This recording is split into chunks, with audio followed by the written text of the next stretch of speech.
السلام علیکم ناظرین، سلامتی ہو آپ پر جہاں بھی آپ ہوں۔ کیلنڈر پر آج تاریخ ہے 12 محرم الحرام، انگریزی تاریخ 11 اگست ہے۔ اپنے میزبان راہی حجازی سے عالمی خبریں سنیے۔ ایمن الظواہری کی لاش غائب ہے، تحقیقات کر رہے ہیں۔ افغانستان میں طالبان کے مرکزی ترجمان ذبیح اللہ مجاہد نے تصدیق کی ہے کہ القاعدہ رہنما ایمن الظواہری کی ہلاکت کے معاملے کی تحقیقات جاری ہیں۔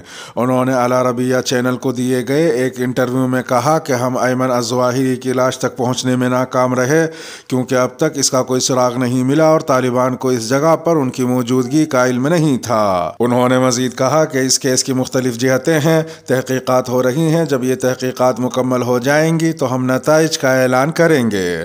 انہوں نے العربیہ کو یہ بھی بتایا کہ ایمن الظواہری کے گھر کو نشانہ بنانے والے میزائل نے سب کچھ تباہ کر دیا۔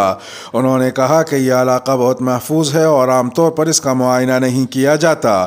ذبیح اللہ مجاہد نے امریکہ کی طرف سے کیے گئے آپریشن کو دوحہ معاہدے کی خلاف ورزی قرار دیتے ہوئے کہا کہ اس کے منفی نتائج برآمد ہوں گے۔ ادھر ایک دوسری خبر میں ترکیہ کے شہر قونیا میں اسلامی یکجہتی گیمز کا 5واں سالانہ ٹورنامنٹ شروع ہو گیا ہے۔ ٹورنامنٹ کے آغاز سے قبل ترکی کے صدر رجب طیب اردوغان نے عشائیہ دیا، جس میں افغان وزیر کھیل انجینئر نذر محمد نے ٹورنامنٹ میں شرکت کرنے والے افغان کھلاڑیوں کے ساتھ ترکی کے صدر رجب طیب اردوغان کو افغانستان کی جانب سے تحفہ پیش کیا۔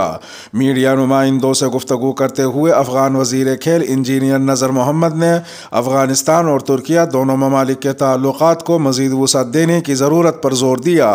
ایک تیسری خبر میں افغانستان کے لیے چین کے خصوصی نمائندے کی افغان وزیر خارجہ ملا امیر خان متقی سے ملاقات ہوئی، جس میں دو طرفہ تجارت، تعلقات اور باہمی دلچسپی کے امور پر تفصیلی بات چیت ہوئی۔ اس ملاقات میں افغان وزیر خارجہ نے چین کو مختلف شعبوں میں سرمایہ کاری کی دعوت بھی دی۔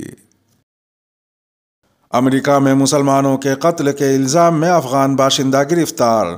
پولیس نے بدھ کو بتایا کہ نیو میکسیکو کے شہر البرکی میں 4 مسلم افراد کے قتل کی تحقیقات میں پیش رفت ہوئی ہے۔ پولیس نے افغانستان سے تعلق رکھنے والے ایک شخص کو 2 افراد کے قتل کے الزام میں گرفتار کیا ہے اور اس کی شناخت دیگر ہلاکتوں میں مرکزی ملزم کے طور پر کی ہے۔ واضح رہے کہ حالیہ عرصے میں یکے بعد دیگرے 4 مسلمانوں کے قتل سے مسلم کمیونٹی میں خوف و ہراس پھیل گیا تھا اور ان واقعات کو نفرت پر مبنی جرائم کے طور پر دیکھا جا رہا تھا۔ حکام نے بتایا کہ 51 سالہ افغان باشندے محمد سعید کو 2 افراد کو قتل کرنے کے الزام میں 1 روز قبل حراست میں لیا گیا۔ ملزم محمد سعید تقریباً 5 سال سے امریکہ میں مقیم ہیں۔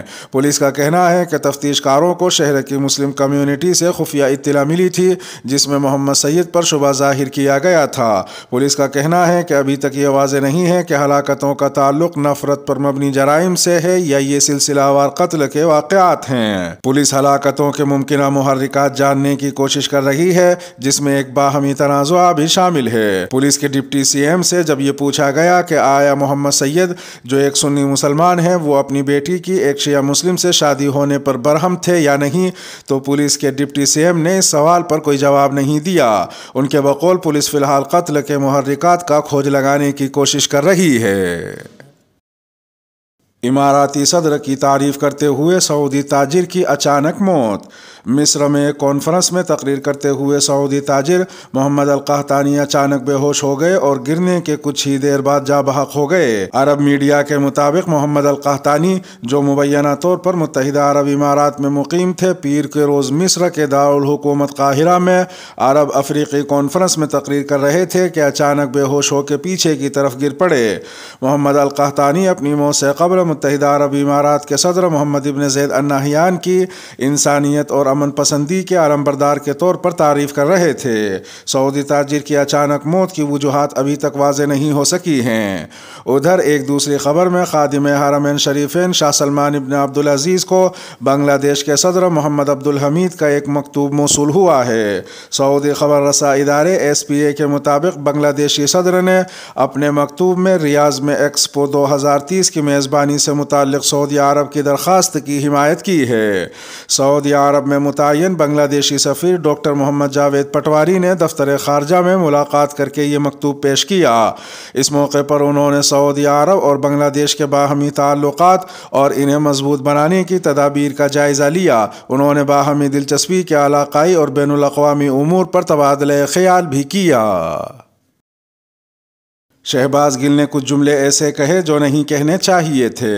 پاکستان تحریک انصاف کے وائس چیئرمین شاہ محمود قریشی کا کہنا ہے کہ شہباز گل نے کچھ جملے ایسے کہے جو انہیں نہیں کہنے چاہیے تھے، انہیں خیال کرنا چاہیے تھا۔ ایک بیان میں شاہ محمود قریشی نے کہا کہ جس انداز میں شہباز گل کو گرفتار کیا گیا وہ مناسب نہیں تھا، ہم قانونی اور سیاسی طریقے سے اپنا دفاع کریں گے۔ دوسری جانب تحریک انصاف کے ایک اور لیڈر فواد چودھری نے شہباز گل کے بیان سے لا تعلقی کا اظہار کرتے ہوئے کہا ہے کہ شہباز گل نے جو کہا وہ ان کی ذاتی رائے تھی، پارٹی کا بیانیہ نہیں تھا۔ جس طرح باقی رہنماؤں کو معاف کیا گیا، شہباز گل کو بھی معاف کر دینا چاہیے۔ واضح رہے کہ شہباز گل نے ARY نیوز کے ایک پروگرام کے دوران ایک بیان دیا تھا جسے بعض حلقوں کی جانب سے فوج مخالف اور اشتعال انگیز بیان قرار دیا جا رہا ہے۔ ادھر پاکستان کے وزیر داخلہ رانا ثناء اللہ کا کہنا ہے کہ عمران خان کو شہباز گل کے بیان پر معافی مانگنی چاہیے تھی، لیکن عمران خان نے اپنی پریس کانفرنس میں شہباز گل کے بیان کی تائید کی۔ رانا ثناء اللہ کا مزید کہنا تھا کہ فوج کے کمانڈر کا حکم نہ ماننے پر اکسانے والے کے خلاف کارروائی ہونی چاہیے۔ ان کا یہ بھی کہنا تھا کہ فوجی شہداء کے خلاف ٹرین چلانے والے 6 لوگوں کی شناخت ہو گئی ہے، 78 لوگوں کا پروسیس ہو رہا ہے اور 120 سے متعلق PTI کو لکھا گیا ہے۔ جو لوگ شناخت ہوئے ہیں ان کا سب کو پتہ ہے کہ کون ہے۔ رانا ثناء اللہ نے کہا کہ اس میں کوئی شک نہیں کہ یہ ٹرین PTI کی جانب سے چلایا گیا، اس میں بنیادی طور پر جو لوگ شامل ہیں ان کا تعلق PTI سے ہے۔ معصوم نعت خاں کے ساتھ زیادتی کا مرتکب قاری گرفتار۔ پولیس نے 14 سالہ طالب علم سے زیادتی کرنے والے استاد اور اس کے ساتھیوں کو گرفتار کر کے مقدمہ درج کر لیا ہے۔ ذرائع کے مطابق راولپنڈی کے تھانہ صدر بیرونی کے علاقے میں 14 سالہ طالب علم کو معلم اور اس کے ساتھی نے مبینہ زیادتی کا نشانہ بنا ڈالا۔ پولیس نے فوری طور پر کارروائی عمل میں لاتے ہوئے معلم کو ساتھی سمیت گرفتار کر کے مقدمہ درج کر لیا ہے۔ پولیس کے مطابق 14 سالہ متاثرہ بچے کے والد نے پولیس کو بتایا کہ بیٹا نعت خواں ہے اور جراحی اسٹاپ کے قریب مدرسے میں زیر تعلیم ہے اور حفظ کر رہا ہے۔ متاثرہ بچے کے والد نے مزید کہا کہ بیٹے نے اچانک گھر آ کر بتایا کہ قاری عاقب اور آصف عرف سائم نعت پڑھنے کی خاطر میٹنگ کے لیے گھر لے گئے، جہاں دونوں نے زیادتی کا نشانہ بنایا اور کسی کو بتانے کی صورت میں سنگین نتائج کی دھمکیاں دی۔ پولیس ترجمان کا کہنا تھا کہ ملزم عاقب اور اس کے ساتھی آصف کو گرفتار کر کے مقدمہ درج کر لیا گیا ہے۔ متاثرہ بچے کا میڈیکل بھی کروایا گیا ہے۔ پولیس نے یقین دہانی کروائی ہے کہ ملزمان کو ٹھوس شواہد کے ساتھ عدالت میں پیش کیا جائے گا اور جرم ثابت ہونے پر سخت سزا دلوائی جائے گی۔ روس یوکرین جنگ کا اصل ذمہ دار امریکہ ہے۔ چین نے امریکہ کو روس اور یوکرین کے درمیان جنگ کا ذمہ دار ٹھہراتے ہوئے کہا ہے کہ واشنگٹن یوکرین کو اسلحہ اور فوجی ساز و سامان فراہم کر رہا ہے۔ روسی سرکاری خبر رساں ایجنسی تاس کو انٹرویو میں چین کے سفیر نے کہا کہ یوکرین میں بحران کا آغاز کرنے اور جنگ کے لیے اکسانے والے مرکزی ملک امریکہ نے روس پر پابندی عائد کی، جن کا مقصد اسے ایک طویل جنگ اور پابندیوں کے ذریعے کچلنا ہے۔ چینی سفیر نے امریکی ایوان نمائندگان کی اسپیکر نینسی پیلوسی کے گزشتہ ہفتے تائیوان کے دورے پر تنقید کرتے ہوئے کہا کہ امریکہ یوکرین اور تائیوان میں سرد جنگ والی ذہنیت لاگو کرنے کی کوشش کر رہا ہے۔ ادھر ایک دوسری خبر میں برطانیہ اور چین کے درمیان 1.5 سال سے بند براہ راست پروازیں بحال کرنے پر ایک بار پھر اتفاق ہو گیا ہے۔ چین میں برطانوی سفارت خانے کے بیان کے مطابق دونوں ممالک کے درمیان براہ راست مسافر پروازوں کو بحال کیا جا رہا ہے۔ بیان کے مطابق برطانوی ایئر لائن سے چین کے لیے پروازوں کا سلسلہ ابھی زیر غور ہے۔ براہ راست پروازیں فی الحال چینی ایئر لائنز کے ذریعے ہوں گی۔ ایک تیسری خبر میں امریکہ نے سابق مشیر قومی سلامتی جان بولٹن کے قتل کی سازش ناکام بنانے کا دعویٰ کیا ہے۔ امریکی خبر رساں ادارے کی ایک رپورٹ کے مطابق امریکی محکمہ انصاف نے کہا ہے کہ ایرانی پاسداران انقلاب کے مبینہ رکن شہرام پور صفی عرف مہدی رضائی نے بولٹن کے قتل کا انتظام کرنے کی کوشش کی تھی۔ رپورٹ کے مطابق ملزم امریکی ڈرون حملے میں جنرل قاسم سلیمانی کی موت کا بدلہ لینا چاہتا تھا۔ شہرام عرف مہدی رضائی نے واشنگٹن یا میری لینڈ میں بولٹن کے قتل کے لیے لوگوں کو $3 لاکھ تک کی پیشکش کی تھی۔